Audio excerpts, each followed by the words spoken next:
Je travaillais dans une société financière à New York, entouré de personnes très intelligentes, et j'avais un patron brillant que j'admirais énormément. Un jour, je suis allé le voir pour lui dire que j'allais créer une entreprise de vente de livres sur Internet. Il m'a emmené faire une longue promenade dans Central Park, m'a écouté attentivement, puis m'a dit « C'est une très bonne idée, mais ce serait encore mieux pour quelqu'un qui n'a pas déjà un bon emploi. » Il ajouta « Tu peux avoir un emploi, une carrière ou une vocation.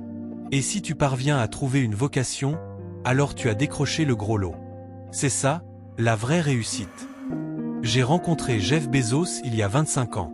Il m'a dit « Dave, je veux que tu investisses dans ma société. » Je lui ai demandé « Que fais-tu » Il m'a répondu « Je vais ouvrir une librairie dans mon garage. Je vais la mettre en ligne, les gens achèteront sur Internet, et j'expédierai les livres depuis mon garage. Si tu investis en moi, Dave, un jour je serai l'homme le plus riche du monde. Je pèserai plus de 100 milliards de dollars. » À l'époque, c'était impensable.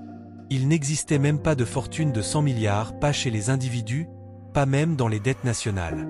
Et ce jeune homme de 26 ans me disait qu'il allait devenir l'homme le plus riche du monde, avec seulement un garage et Internet. Je n'y croyais pas du tout. La différence entre lui et moi, c'est que je riais, alors que lui se félicitait déjà intérieurement, convaincu d'être sur la bonne voie, au bon moment. Je pensais, jamais cela ne deviendra un grand business. Fais quelque chose que tu aimes profondément, et ne cours pas après la passion du moment.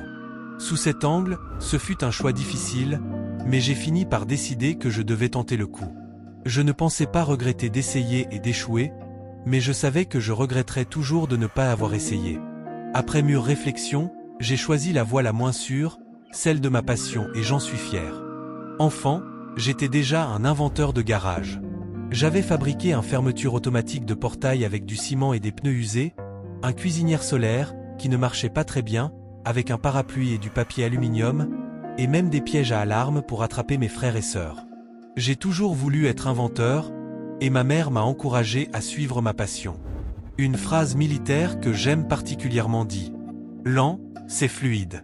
Fluide, c'est rapide. » Je l'ai constaté dans toutes les entreprises de ma vie. La progression vient avec la constance et la précision. Dans la vie, on reçoit certains dons, des talents, des aptitudes, mais ce dont on peut être vraiment fier, ce sont nos efforts et nos choix. Tu peux être naturellement doué en mathématiques, mais ce n'est qu'un don. Ce qui compte, c'est le travail acharné que tu fournis pour aller plus loin. Les dons ne sont pas mérités, ils te sont donnés. Mais le travail, la persévérance et les décisions difficiles, ce sont tes choix, et c'est cela qui forge la fierté. Nous avons tous plusieurs dons, mais ce ne sont pas eux qui nous définissent. Ce sont nos choix qui déterminent notre vie. Et parmi les plus importants, il y a celui-ci. Tu peux choisir une vie facile et confortable, ou une vie de service et d'aventure. Et à 80 ans, de quelle vie seras-tu le plus fier? Tu seras plus fier d'avoir choisi la vie de service et d'aventure. Il n'y a jamais eu de meilleur moment pour vivre. Le monde regorge d'inspiration, de changement, d'innovation et d'opportunités. Ta vie, celle que tu écris à partir de zéro, commence maintenant. Comment utiliseras-tu tes dons? Quel choix feras-tu?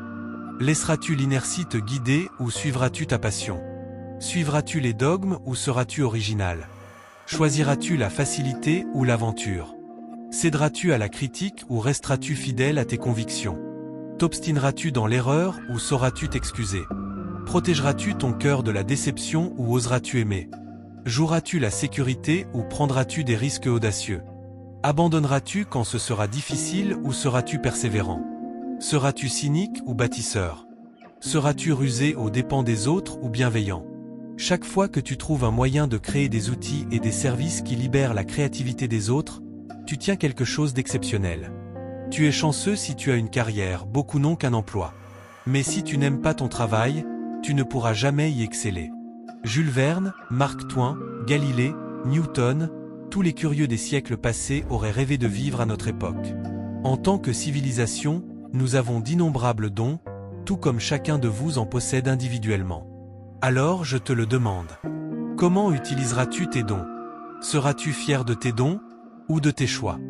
Si cette vidéo t'a plu et que tu veux en voir d'autres, pense à t'abonner à la chaîne, à laisser un like et à partager avec tes amis.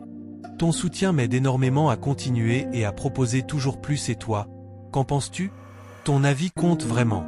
Silhouette de tête qui parle partage ton ressenti, une expérience personnelle ou même une petite réaction en commentaire index revers pointant vers le bas blanc. J'adore échanger avec vous et vos idées pourraient aussi aider ou inspirer d'autres personnes. Contenu utile pour toi. Vous êtes ma source de motivation fusée. Alors un énorme merci à toutes celles et ceux qui prennent le temps de réagir. Personne heureuse levant les deux mains en signe de célébration.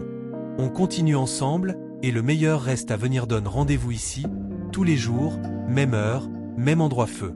Ton commentaire compte et ensemble, on construit une vraie communauté.